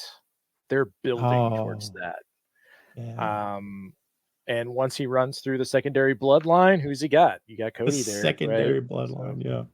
Secondary bloodline, man. Yeah, you're right. Bloodline. Sorry about that, gentlemen. Y'all know Brino. No worries. Is everybody calling?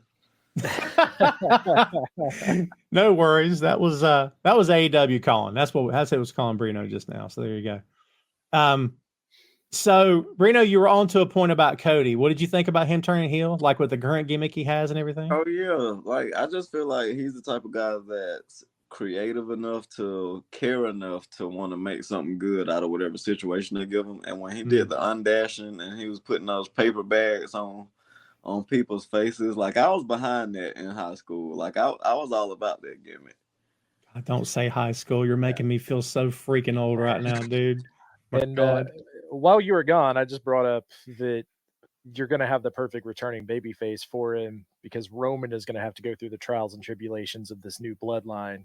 And I think he's going to come back super over. So and Roman is going to be the biggest babyface there has ever been. Like, this is, if Roman wasn't already enough of a household name now, after this babyface run, he will be. And he's already made more money than anybody's ever made wrestling. Like, it's about to be crazy. Oh my God. It's going to be crazy. Yeah. To go back to MJF here, right? And Will Ospreay. What would you do, Tom? We kind of got what do you think they should do? You said you wanted to keep it on Swerve, but you also left it open-ended of how you would do that. And my thought is you got like 3 options, right?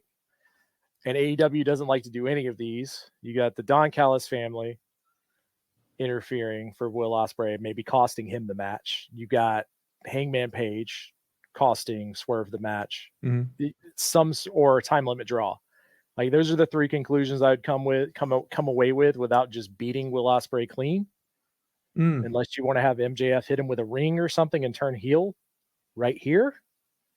But like, how do you get out of that? Because people are going to expect this, with it being Will Ospreay, to be the 5-star Will Ospreay banger match, and you have his undefeated streak and his current title versus Swerve, which I think is what overcomplicates this problem a lot. I don't hate the idea of time limit draw. I don't think they love the idea of a time limit draw because I think they love the idea of we need a winner, which is, they've had matches break down, but I think more often than not, their track record of having a winner is really good. But so I don't know if they'll want to do that. That would absolutely save both guys for sure, especially Will. I mean, it's hard for me to answer that because in the grand scheme of things, and I don't mean every time, but for a lot of times for both companies and often for TNA as well, like the idea of, well, that the belt has to be here. This has to be for a belt. Like it's hard to understand what they're going to do if that's not the case. Do you know what I mean? Like it almost feels like, well, we have to make this mean something. Well, let's put the belt on him. That'll mean something. I'm like, well, it doesn't have to be that way. It could just be 2 guys have a grudge and it's I'm better than you. No, I'm better than you are. Let's prove it. Let's sell it like men or whatever. But like it's to me, that's the answer. Is like it depends on what they do with the title. I don't want Swerve to lose. And then plus, I know I'm not answering your question. I apologize. But Daniel Garcia's in this now too, which I got thoughts on Garcia. I don't hate the kid. First off, hate the music, hate the dance. The music, in my opinion, music is awful. It says nothing about who he is. It doesn't fit him at all. His gear, in my opinion, is not right. I've always said, man, I'm ranting. I've always felt like Garcia is this close, but there's something's not right. And I don't know what that is. But like, if you're telling me, well, he's important enough to share a ring with MJF. Okay, well then now, are you telling me you're only going to throw him in as a spoiler? What's his role? I think maybe they'll have him involved at some point, Chris. I know I'm not answering your question, but I really don't know. Yeah, you did a long about like a politician way of not. I was going to say it's a very political answer. Yeah, of what you would do. Yeah. Same question for you, Brino. What would you do? So I don't hate the time limit draw finish, and I would do that to set up a couple more matches.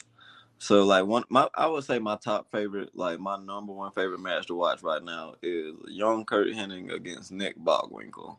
Ooh. And throughout that match, you see like Bockwinkel as the veteran heel kind of outclass and just like outsmart Kurt Hennig. And by the time it's ending, both guys are bloody. Like Bockwinkel got his ass kicked and he's in a figure four. And right as the time limit expires, like the bell rings and then he starts to tap out. So it's like, you got me, but I got the belt still. So that forces a couple more matches if we're going to do that. And I like that situation. I like that idea. I like that idea specifically on this show because it is New Japan centric and New Japan is not scared of a time limit draw. But far more sporty for sure. Yeah, but you definitely have the one of the biggest matches of all time in New Japan history with Omega versus Okada went to a time limit draw, right? So I think it can be done and done well. It depends on I'm assuming they're going to do 30-minute time limits on these. I would assume so. But this is a heavyweight match, so that's usually a 60-minute time limit on pay-per-view. Yeah. This is going to be in the main event. That's It'll be 2 a.m. I'm just saying. Yeah, it'll be deep waters for both the watchers and the wrestlers at 12:30, 12:45 when that match is wrapping up. I like the time limit draw. I just don't know if they like it. I more than like it, but again, I guess I'm polluting my own head with what I know this company to do in the past, and it kind of feels like, well, no, we got to have a winner, but like, I just don't know. Again, I don't know if I'd do that. Like Ospreay, listen, after Sunday, we may be going, we have to do this again. Like these two guys crushed it. And if that's the case, we absolutely need to do maybe best of 3. That would get us all the way to the fall, wouldn't it? I mean, Tom, to in response to that, the actual answer is don't have this match. You could just not have this match. That's true as well. You know what I mean? Like, that's if true you're looking as well. at it from a booking standpoint, why is Will Ospreay immediately going after Swerve unless he's winning this title to set up a match against MJF? Because you don't have a paper. So it's one of those things where it's like, well, if you want to protect both guys, just don't have this match. Just give them both someone else to work with. Yeah. Yep. This man is an excellent counterpointer up here. I know, right? It gets you thinking. That's why I got him on. I told you, I only podcast with smart people. All right. So I mean, because at the end of the day, when we do these podcasts, we do these reviews, we're going on what's already been booked, right? Mm-hmm. Not how we got here. Take away how we got here and think about the question of why are we having this match? They're both it's champion versus champion. Why are we having this match? If it's not where you're going to go anyways, and what wasn't what your plan was, and you have two champions against each other, and you're going to leave one of them out in the cold unless you do some kind of weird finish out, why have the match to begin with? Hey, look, to me, it's the same answer of should Superman have snapped General Zod's neck in Man of Steel? Well, Tommy didn't have a choice. Blah, blah. Yeah, he did. Don't write that in the movie. That's your choice, right? Like go. Superman's not a murderer. I'm not an idiot. Superman is not a murderer. Well, Tommy didn't have a choice. Yeah, he did. He's not real. Like, don't write it. That's a great point. Yeah. Yeah. So we've only got a few left, guys. So I'm going to pair these two together. The men's Owen Hart Cup tournament first round match of Danielson versus Shingo all day. That's all I'm saying. And then also Mox versus Naito for the IWGP World Heavyweight Championship. I don't know which match I'm looking forward to the most. I think they're both going to be different. But Brino, let me start with you. Danielson versus Shingo is going to be. Yes. There's so many. Oh my God, so many opportunities on this card for us to be going bravo and throwing flowers at the TV at the end of it. I love this match, man. What do you think? Yeah, see, these matches, I don't even pick anybody because I think a lot of what AEW does and what may have to do with like the ratings and everything, they have a really, really, really small niche crowd. And those are the people who like to see like people on the mat go at it. Like they like to see wrestling, and you gotta really kind of have your eyes open to know that this wrestling isn't this wrestling and this isn't that. But I think, well, not even I think, that's going to, both of those matches are going to be bangers, and I'm ready to see both. And I really want to see Shingo do a little bit more in front of that crowd. Yeah. What do you think, Chris? Yeah, I got Shingo winning, and you brought up Naito as well, right? I kind of lost audio for a second. No worries. Naito and Moxley. I got Naito winning this because I believe that's the Bryan Danielson versus Naito at Wrestle Kingdom is real. That's what I think might happen there. Okay. I think Naito winning as well, honestly. I've got Naito as well because, like, I just don't want Mox to win. No? I do not enjoy him in the ring. Really interesting. Why? Is it because of the I rough like and tumble? what he is, and I respect his place in the business for people who work that way. I just don't enjoy it. That's fair. I mean, he does a lot of stuff outside the ring, and he'll get Raw if you want to get Raw, and he has no problem doing that. But, I mean, I have a different opinion, but I can understand. I can see where you're coming from. He is a wrestler that constantly frustrates me when you're talking about that, because he can also just straight go in the ring and have like a well-built psychological old school wrestling match, as we've seen, specifically if you go back and watch his FCW stuff. But what we have gotten as of late, let's say the past 2 years, is very much just brawler Moxley.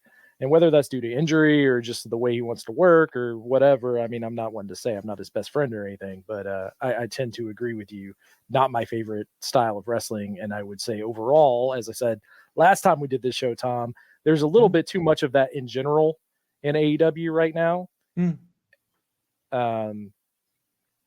Especially when you lean towards all of these dream matches setting up at Forbidden Door, which is supposed to be your 5-star bangers or your mat-based wrestling, your very technical strong style type wrestling, and then you have this oddball out with Moxley. I'm curious to see how Naito works this match. Honestly, that's going to be like, what are they going to do? That's where it's going to get. That's the most interesting part of that match is to me how Naito is going to attack this, really, coming off an injury himself not that long ago. Are they going to kind of brawl this out? But you do have the built-in storyline of if Naito beats Moxley, he gets the IWGP Championship. Who knows? Maybe we get Bryan Danielson in the G1 and he makes a run for it, right? Like, so that if they're trying to lift each company to the highest profile, I think Bryan Danielson winning the G1 and challenging Naito, who I think is the strongest competitor they have in New Japan right now as far as like an actual heavyweight champion goes. I think that would be the route to go. If it was me, if it was my billions of dollars running either of these companies, that would probably, given this card, that's probably be what I would do. Danielson's not in the G1 right now, and I'm really surprised by that. And I'm not really sure why he's not in it. I'd love to see something change and him as a sudden last minute entry. That'd be wonderful. Well, but I do think the 18th, right? So Did they announce the full bracket? I think they've announced A and B. Yeah. So, but doesn't mean someone can't fall out injured, or they have it's smoke and mirrors again, that word, but pull somebody out. I don't know. You could have Naito win the G1 and then he chooses his opponent at Wrestle Kingdom. And you can, yeah. And look, the fact that Naito's still walking is a testament to modern medicine. And it could just be duct tape and popsicle sticks that are holding that guy together. But again, Brino, you've seen this dude dropped on his head multiple times. I mean, him and Kota Ibushi haven't killed each other yet. We're all grateful for that. Now the men are dead. Ibushi right now, who does he work for? So he's injured. He signs like a lifetime. Well, I want to say it's like a lifetime contract with New Japan, but both of his ankles are messed up, and he also had some complications with a surgery as well as his contract in New Japan, where we don't know what status he is currently sitting at as far as a performer goes. Okay. With Naito, though, he got concussed the last G1 and had 2 absolutely incredible matches, hurt and all. So I actually expect this to be match of the night. Hopefully they don't kill each other. Hey, look, concussion for Naito is a Tuesday. You know what I mean? It's nothing. Yeah. If someone's going to draw Moxley into what I would want to see out of John Moxley, I think Naito is a good person to put in that spot. So, I agree. And to your point earlier, I do remember him having really good matches with Ospreay. So it's just I don't like that I can't tell whether he gives a damn that night or not. I don't like that. Who, Naito? Is that we're talking about? Oh, Mox versus Mox. Oh, I got you. But I can't tell whether or not he's gonna come in act right, and I don't like that. I don't know for sure, but it kind of feels like winning the IWGP title was something on his wish list of things he'd love to do. He's done it. Is that all he needed? Maybe. So maybe he's like, hey, put me over to win. I'll drop it back to him in 2 months. Maybe that's what was said. I mean, I guess the question comes from the side of New Japan at this point, right? Like, if you're Tanahashi, you're part of the booking committee, you're looking at what this has done for your in-arena buys, where, you're looking at how many ticket sales you have Tokyo Dome. Did Moxley move that number over Naito? The answer to that is probably no. I would say, behind, if we're going over the top, the top 3 of the past 10 years in Japan, draw wise, you're looking at, Tanahashi, Okada, and Naito. So that would be why I wouldn't be surprised if the title changes more than anything else. It was fun that Moxley was there. He probably did help. But if Naito is back, they're going to want whoever has that title in the G1. That is just something they have done for the past 5 years, because it gives you if you need a way to book out of something or whatever throughout the G1, if the champion wins, they get to pick their opponent. So that's the other reason, because we're, like I said, August 18th, we're right into G1, and there's nothing in between there pay-per-view wise for either company where Moxley could drop this title. And usually the champion would be part of G1, and I do not see John Moxley being part of G1. He's not, no. Also, well, again, point was made. Yeah. Wish list thing for Mox was the G1, and he did it. So, yeah. Well, we'll see how it plays out. We got one more match, kids, and we're coming up on 2 hours here. We're going to take it home in a few minutes here. The Elite. That's Matthew and Nicholas Jackson. All right. And Kazuchika Okada versus Scissor Ace is what they're calling him. And this, of course, is Bowens, Caster, and Tanahashi.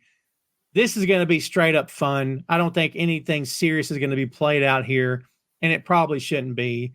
I love Okada. In my opinion, Okada, I'm sorry, I know I'm biased, I guess, but I still believe Okada is pound for pound the best in the world. That's how I feel. And I know he's on the same page. Right. He's not had many bangers since he got to AEW, but not having known the man personally, I would dare say if you could ask him, how you feeling? I bet he'd go, I feel great. My back feels good. My legs feel good. You know what I mean? I think he helped carry that other company for so long with Tana. Let the guy make some money. I think that's maybe what he's doing. Cena right there. right? He's just making some money. Any thoughts on this one, Brino? I mean, I'm sure it's going to be a fun match. What do you think about it? Like you were saying, I'm a big Okada guy. So I just hope whatever they do, he looks good in the end. and it's really important for me now, and it's cool that WWE is starting to do it now. Also, is they're bringing guys in from these like Japanese companies, and they're not absolutely burying them. Yeah. And they're talking about where they wrestled and the championships they won, and like, so it's like, oh, okay, we can talk about wrestling around the whole world now, and we're not the only thing that exists. So anytime that happens in any company, I'm just really happy about it. Same. And I really hope like Okada just looks strong and gets everything he needs to get us out of the match. I don't really care for the Young Bucks. No. And it's more of a behind the scenes thing than in the ring. Oh, there you go. Yeah, that's fair. They've rubbed a lot of people the wrong way. It's a little conflict of interest going on. Oh, I see. Interesting. Not a big Generation Me fan I see out there. Oh, I was. I love those guys. But I don't know. So like with the last thing that kind of like just did the last nail was when they were like running like victory laps or something after the Punk was gone. And to me, as a business like minded person, I'm like, your money just left. Like, what the hell are you happy about? Like, that's fair. Yeah, that's like fair. You're happy because you won a backstage beef where the job is to make sure everybody back there has a job and can feed their families and stuff. That was just dumb to me. And all that, Brino, plus the showing the footage stuff. Yeah. You can't pay this off. He's not coming back. So like if you did this for Jack Perry's sake, it worked for 5 minutes, but now you're not doing it anymore. So what was the point of doing any of it? And I would never want footage of me getting choked out, like publicized. Like, that's crazy. Yeah. I mean, the person that looked the strongest in that entire footage was Samoa Joe telling everyone to calm down, which checks out, honestly. Yeah. Tony Khan, like, it wasn't a good look for anybody. No, not for any of them. You're right. None of them came out looking good for that. And like, I think the thing with AEW, like, the thing that has made them is also what breaks them. Because if now that Cody's over in WWE now, I see a lot of people saying AEW talks about WWE too much. That's what founded them. Cody breaking the throne, and like that's what built that company. Yeah, I mean, I would also go on a limb and say what built that company is Omega versus Okada, and that's actually what built that company. Because I don't know. I mean, I know people knew who the Bucks were and they liked the Bucks, PWG in Japan, and Cody was here and he was working Ring of Honor and NWA and all of that stuff. But like the real hype around all of that was after their first Okada Omega match. So yeah, absolutely. Not just like the from the in-ring standpoint, but the kind of why are we making this company a thing? What chips do we have on our shoulders that are like contributing to us making this company? So that's always been where I'd landed on like who the real Cinderella of the AEW story was and who gave them the confidence. I mean, because like to all accounts, Kenny was offered a very lucrative deal to come into that Royal Rumble right after his Wrestle Kingdom, or I guess it wasn't Wrestle Kingdom, it was the pay-per-view after that where he dropped the belt.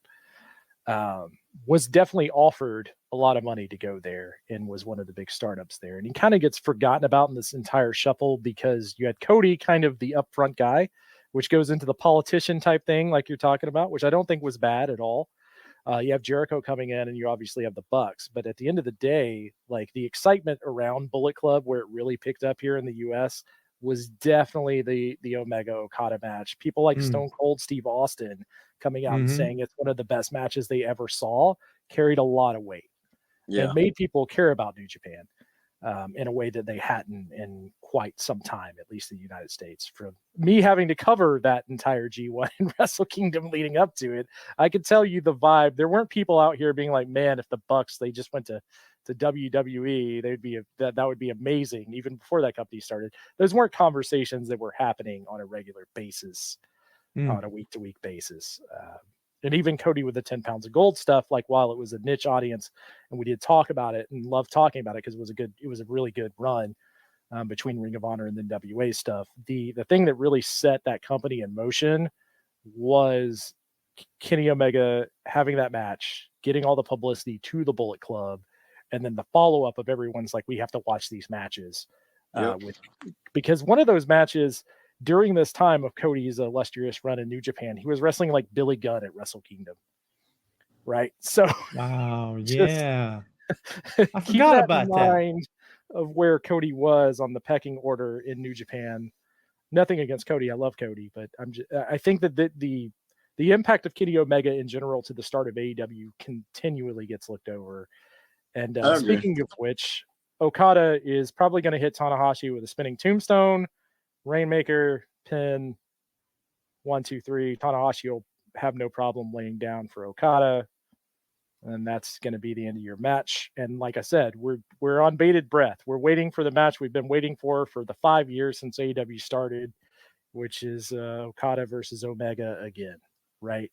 That's where we're at. And spend every marketing dollar you have when it gets here.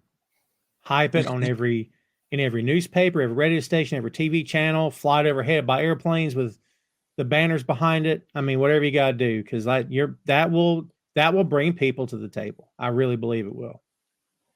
And where's Motor City Machine Guns? I'm going to bring this up every time we talk. The Young Bucks are out here being very annoying. Need to be put in their place. Yeah. By Alex Shelley and Chris Sabin.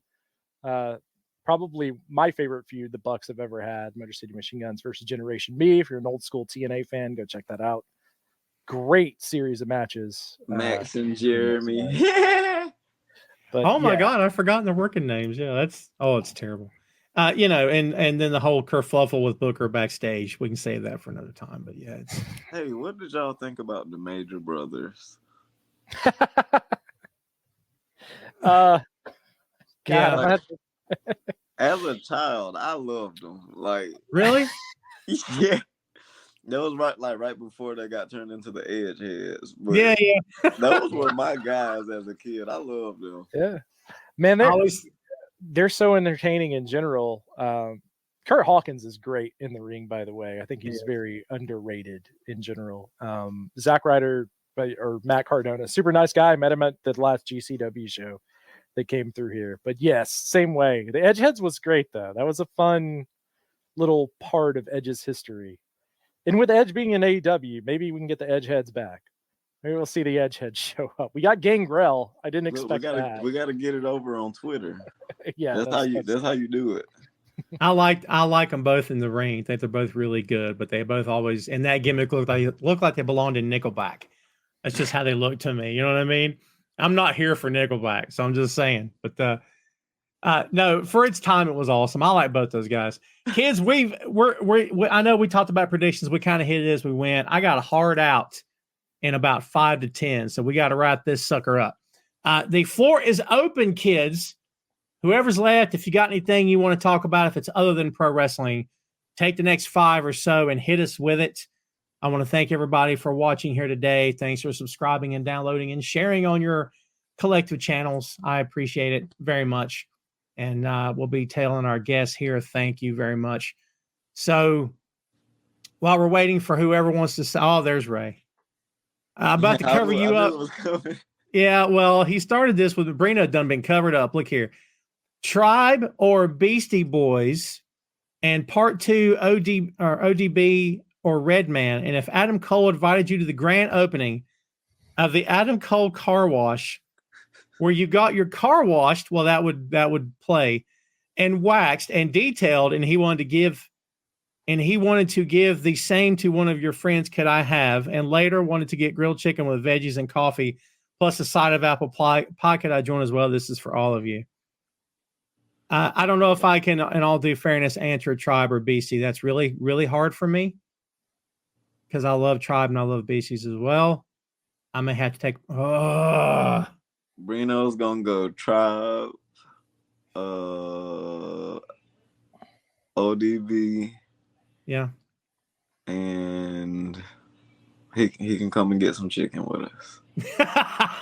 There you go. And, I don't know about chicken and coffee in the same meal, though. I don't know. That's a Waffle House meal right there, brother. That's Waffle House. Chicken and hot Talk coffee. to me after I wrestle. I'll do anything. What do you think, Chris? I did it like this. I did it like that. I did it with the wiffle ball bat. So, yeah, Beastie Boys. And for me, Redman. Okay. I love Redman's later work. Redman and Meth. It's specific. Again, I know it's kind of hard not to combine the guy, but ODB's career outside of Wu-Tang was just too short, unfortunately. So I would go Redman. Plus, he's hilarious. He's from New Jersey Devil fan. So gotta go with my boy. Got me choked up on that one.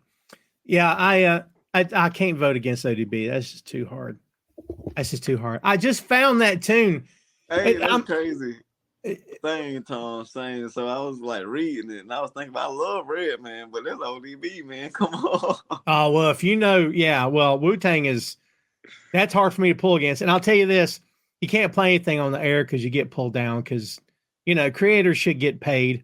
I'm okay with that. I don't cry about it too awful much, but I don't know how I didn't know this song existed, but ODB's on it and is Old Man.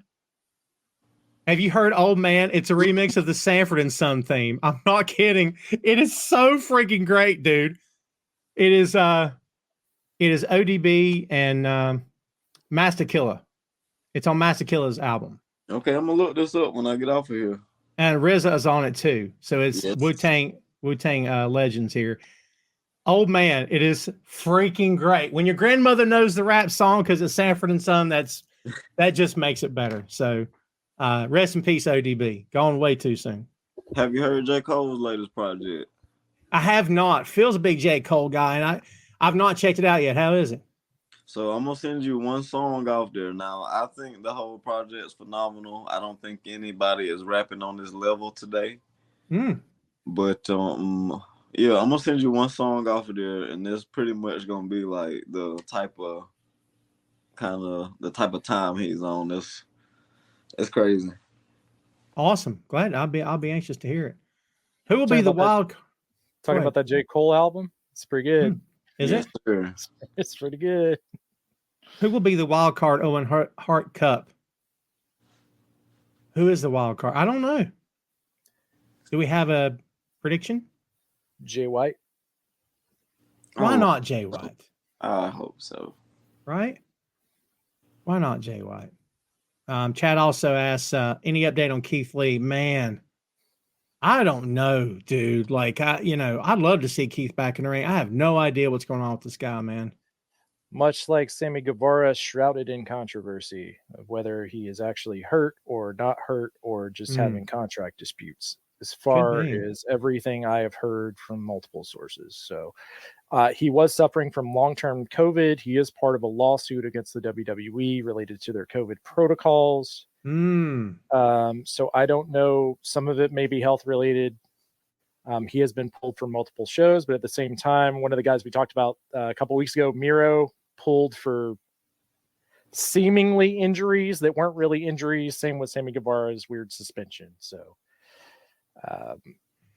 we know about NDAs and stuff in AEW, so I don't know that we'll ever get that answer, whether Keith Lee shows up tomorrow or never wrestles again in AEW. And I'll say this about Khan. I respect the fact, and this is the guy that put Punk footage on TV.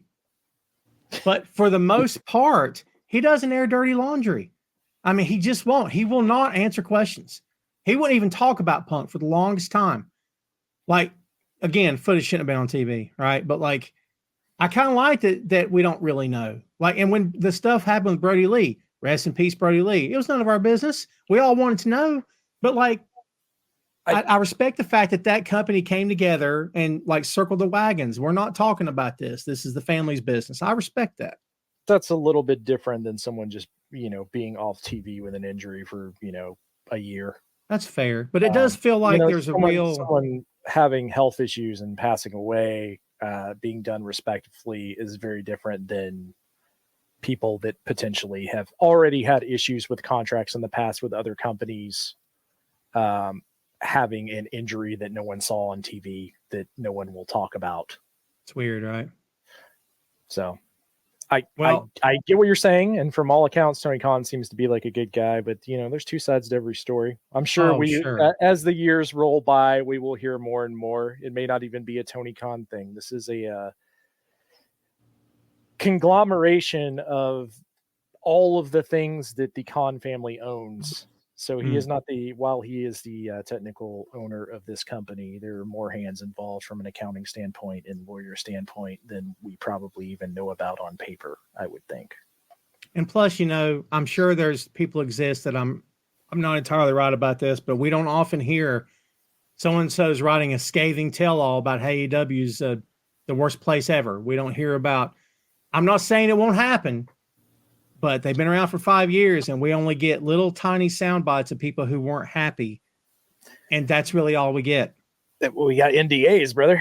We've had multiple people talk about those. Yeah, but how long does NDA last? Does NDA last for the rest of your life on the planet? I don't know. It depends on the compensation for the non-disclosure, right? Yeah. I know a couple of things that I can't. Not to get too into the weeds about the Vince McMahon lawsuit, but that is part of what is going on with the filing that Vince McMahon's lawyer put back out, is that there was an NDA signed about their relationship. You were supposed this amount of money. You started talking about it. Therefore, you broke the non-disclosure agreement. Therefore, you null and void. That's why we stopped paying you, which has led to the situation that Vince McMahon is in. So that's usually how those things work. That's a good example that you can go and read. So like if Punk would have, for instance, on Pat McAfee talked about the full NDAs that he signed, he would have been in violation of whatever payment that he would have been given per the termination of his contract, would be my guess. Not to get, too lawyer up in here, but yeah, well, that's a whole other topic too with that guy over there for sure. Well, I'm not trying to end on a down note or anything. I'm just up against the wall on the time, so I got to go. Hey, look, kids, thanks so much for tuning. It's a weird way to end it. Lawyers, what are you going to do? Am I right? We'll see you next week. Sorry. So let me tell my guests, thanks for being here. Brino, before we leave, tell the good people where they can find you on the social media. Okay, Facebook at Brino Royce, Instagram also Brino Royce, and Twitter also Brino Royce. Super easy to find me. And a bonus is I have all of my teeth. Unlike all independent wrestlers, I can speak. I'll make your show look prettier.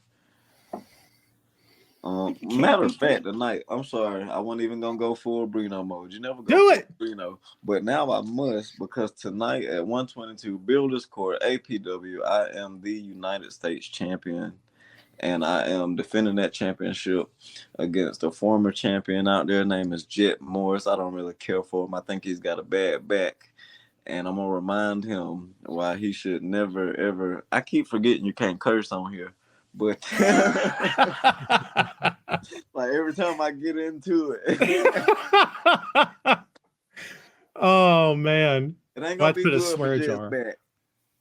We'll have to have like a digital swear jar that every time you curse, you got to hit PayPal and put some money into it. So, I would. I absolutely would. That's awesome. Yeah, I'll kids. Just send you $20 before the show comes on. Oh, just to pay up front. Yeah, and then we'll have a ticker counting it down. So, kids, if you're in the region and can see Brino tonight, you'll get your money's worth for sure. Go check him out. Chris, before we leave, tell everybody where you are, sir. I'm in Atlanta, Georgia. If you want to hit me on Twitter, it's at Chris R. Patton on Twitter and X, Facebook, Instagram is Christopher.R.Patton. And Brino, lock that man in the Boston Crab forever. Forever. You know what? That's what I'm going to do. And I'm going to make sure I send you the footage so we can talk about it on the next one. Oh, that'd be wonderful. I got to figure out something else cool to call it before tonight, though. Yeah, you got to signature your own. You got to put your own spin on it, man. I know it might be the Goldie Lock or something. We're going to see. Yeah, there you go. Well, thanks again, guys, for hanging out. Don't go anywhere. I appreciate both of you very much, and we'll see you around later. So, kids, that was Brino. That was Chris. And I'm Tom. What's up? We went 2 hours. I'm exhausted. I need a nap. I'm not old. I told you I am in my prime. I'm vintage, right? Anyway, what's up? I'm getting out of here. I got to go do some stuff now on the road, on the open road. You know where you can find me, kids. BoinkStudios.com, BOINK, BoinkStudios.com. You'll find links to this show, Tom Clark 6M Podcast, and Two Nations Entertainment, Ted Lasso Podcast. So thanks again for joining us, folks. I know that we were coming back on Saturdays, and now it looks like it might be Fridays. I told you it wasn't set in stone, and just stay tuned. For those of you who did, you're happy because you got to see us. Congratulations. Good for you. So thanks for sticking around. All right. But again, folks, just stay tuned for us. We'll let you know when we're coming back. I just about to say we'll be a week from today. I will start letting you know probably about early next week, midweek, but you should see us a week from today. Thanks again very much for hanging out with us today, kids. We appreciate it. Have yourself a great weekend. Have a great, happy, and healthy and safe 4th of July. We'll see you around next time. And kids, thanks for following and subscribing. We'll see you later, folks.